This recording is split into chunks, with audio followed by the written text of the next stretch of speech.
और मैं सोचता हूं कि अगर आपकी पार्टी में कोई ऐसा शख्स है जो ऐसे तरीके से बोलता है कि सबको समझ आती है कि क्या है हालात हिंदुस्तान के, तो आप एक हैं। इकरा जी हमारी इनसे क्या कहें कि ये तो सबसे perhaps the youngest member of parliament, woman member of parliament today, and अभी कैराना से हैं आप, और 2024 में आप मेंबर ऑफ पार्लियामेंट बनी, और आपके पिताजी वालिद साहब और आपकी अम्मी जान भी लोकसभा की मेंबर रही, आपके भाई भी एमएलए रहे, और क्वीन मेरी से आपकी स्कूलिंग हुई, और फिर श्री राम कॉलेज में आप पढ़ी, और लेटर फिर आपने एमएससी इंटरनेशनल पॉलिटिक्स लॉ आपने किया, लंदन में किया। तो जो यंग माइंड है, जो देश को आगे ले जाएगा, वो सोच आप में है, और हमें आप बताएंगे क्या आपके विचार हैं जो मैंने मुद्दे आपके सामने रखे हैं। इकरा जी, आप मुझे बताइए कि आप तो एक यंग मेंबर ऑफ पार्लियामेंट है, आप उत्तर प्रदेश से भी हैं, तो आप किस नज़रिए से इसको देखती हैं? सर, एक माहौल ऐसा पैदा हो रहा है जहाँ पर बहुत एंग्शियसनेस है। जो माइनॉरिटी है मुसलमानों में, अब एक हर चीज़ को लेकर एक एंग्शियसनेस क्रिएट की जा रही है। तो जैसा मैम बता रहे थे अभी, ये सर्वे होने की जो नॉलेज है, और whether it was a mosque और अ टेम्पल, जब हम कैरेक्टर नहीं चेंज कर सकते, बट जब वो नॉलेज बाहर सोशल मीडिया के माध्यम से फैलाई जाती है, सबको दी जाती है, तो जैसा कि मेरी कॉन्स्टिट्यूएंसी में अभी मॉब लिंचिंग के वाक़ये हुए थे चुनाव के एकदम बाद, तो उस पर भी सुप्रीम कोर्ट की गाइडलाइंस है, बट ऑन ग्राउंड हम वो इफ़ेक्ट नहीं देखते। एग्जीक्यूटिव की तरफ से इम्प्लीमेंटेशन उस तरीके से नहीं देखते। तो जब ऐसी इन्फॉर्मेशन की विवादास्पद इन्फॉर्मेशन अगर हम सोशल मीडिया के माध्यम से स्प्रेड करेंगे, तो आजकल के जो हालात हैं उसमें मॉब पर कोई रोकथाम है ही नहीं। तो फिर जाहिर सी बात है, इसी तरीके के जैसा बहराइच में हुआ, वही इंसिडेंट्स फिर रोज़ होने लगेंगे।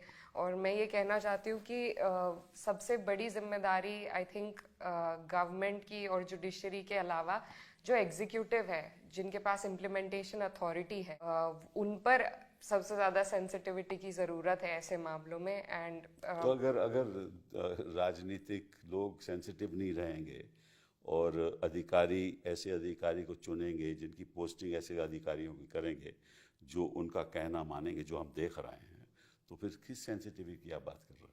सर, राजनीतिक लोगों से तो हम उम्मीद नहीं कर सकते, क्योंकि सब अपने एजेंडा के साथ आते हैं। बट जो ब्यूरोक्रेसी है, एग्जीक्यूटिव है, उनकी एक स्पेशल ट्रेनिंग होती है कि जहां उन्हें कोई बायस। आजकल तो ट्रेनिंग ये होती है कि जो मंत्री कहेगा वही करना है। बिल्कुल, आजकल तो हैंड इन ग्लव है। तो फिर आप किससे उम्मीद कर रहे हैं? मैं यही पूछ रहा हूँ आपसे कि आप कहते हैं कि आपकी उम्मीद है कि भाई जो एग्जीक्यूटिव है, जो इम्प्लीमेंटेशन है, पुलिस है, पुलिस तो हम देखते हैं कि लोगों को बाहर नहीं निकलने देती घर से। हाँ, तो उससे क्या उम्मीद करोगे आप?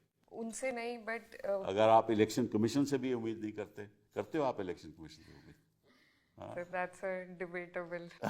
नहीं, मैं पूछ रहा हूँ कि भाई अगर हम संस्थाओं पे उम्मीद नहीं कर सकते तो फिर हम जाएं तो जाएं कहाँ? ये सवाल उठता है जावेद भाई। देखिए, मैं आपको एक छोटी सी बात बता दूं, इकरा जी आपसे मैं पूछूंगा, we are called a republic, तो in the expression republic, what is the essential part of that expression? Public. Republic. Public has no gender, right? It has no caste. It has no creed. It has no religion. Except that it is public is the part of those who are living in India and who are citizens of India, and even those who are not citizens of India, right? So the very concept of a republic is to deal with the public, unconcerned with कि उसका धर्म क्या है, उसकी जात क्या है। हाँ, तो अगर हमारा रिपब्लिक ही इस बुनियाद पे है तो फिर ये क्यों हो रहा है?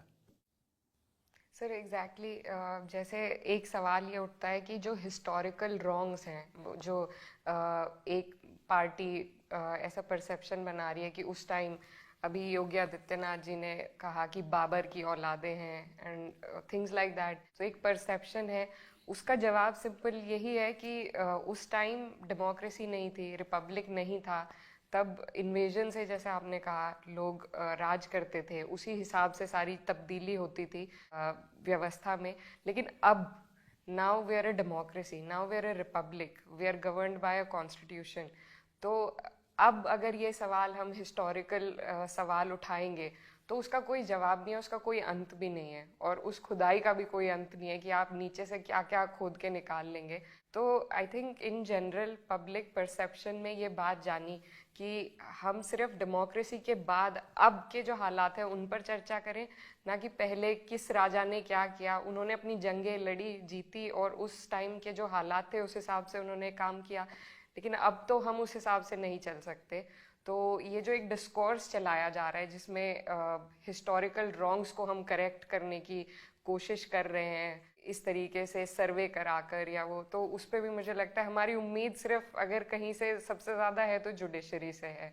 तो अगर इन सब हिस्टोरिकल क्वेश्चंस पे भी अगर जुडिशरी एक फुल स्टॉप लगा दे तो आई थिंक। जब आप हिस्टोरिकल रॉन्ग की बात कर रहे हैं, जितना अंग्रेज़ों ने हमसे साथ किया, जुल्म किया, जितना अंग्रेज़ों ने हमेशा हमारे साथ राज किया, तो अंग्रेज़ों के खिलाफ हम कुछ क्यों नहीं करते?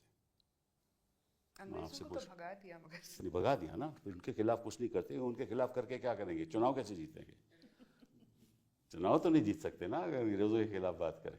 तो सबसे ज़्यादा हिस्टोरिकल रॉन्ग तो अंग्रेज़ों ने किया, तो फिर तो वो बात बनती नहीं ना। नहीं सर, बिल्कुल नहीं बनती। ये एक एजेंडा चलाया जा रहा है, बिल्कुल अपने मोटिव को आगे बढ़ाने जिससे मैंने शुरुआत की कि एक एजेंडा है। तो ये जो हेट स्पीच की बात होती है, ये तो रोज के रोज हेट स्पीच होती है, चाहे वो अच्छा, ये सब षड्यंत्र जो हैं वो केवल भाजपा की सरकारों में। आप मध्य प्रदेश चले जाओ वही, आप गुजरात चले जाओ, आप राजस्थान चले जाओ, आप उत्तर प्रदेश चले जाओ, उत्तराखंड चले जाओ, जो बीजेपी की सरकारें हैं वहीं वहीं सब ये सब हो रहा है। हेट स्पीच पे तो सुप्रीम कोर्ट का कितना बड़ा जजमेंट मुझे मालूम है, फिर भी वो धर्म संसद वाले लोग ऐसी ऐसी बातें बोलते हैं, लेकिन वो मतलब कि कहने के लायक भी नहीं है। लेकिन कोई इस पे कोई, आप कहती हैं ना कि सिविल एडमिनिस्ट्रेशन को, एग्जीक्यूटिव को कुछ करना चाहिए, तो एग्जीक्यूटिव क्या कर रही है? वही लोग सुनते हैं वो भाषण, फिर भी चुप रहते हैं।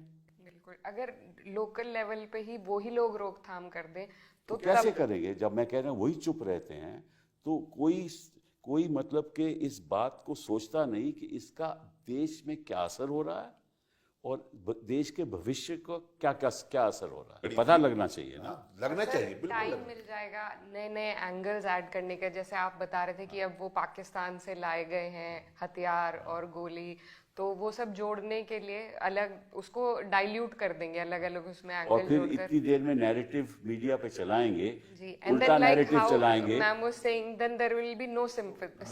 मैं सच बात बताऊं कि मैं ऑपोजिशन में ही ठीक हूं, क्योंकि जो भी सरकार होती है वो गलत काम करेगी ही करेगी, ठीक है ना। मैं उनके साथ नहीं रहना चाहता, मैं ऑपोजिशन में ठीक हूँ, ताकि जो गलत काम लोगों के हैं वो जनता तक जाने चाहिए। तो the future is amongst for you, not for people like. Courts must know the reality, they know the reality, ऐसी बात नहीं है।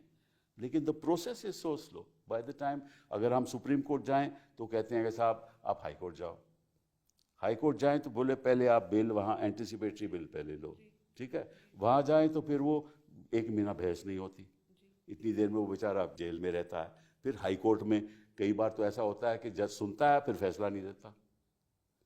तो ये तो 2-4-6 महीने तो ऐसे ही निकल जाते हैं। तो लोग 2-2, 3-3, 4-4 साल, अब उमर खालिद का क्या है, अब बहस हो रही है हाई कोर्ट में, कितने साल हो गए उसको, 4 साल। और किस लिए?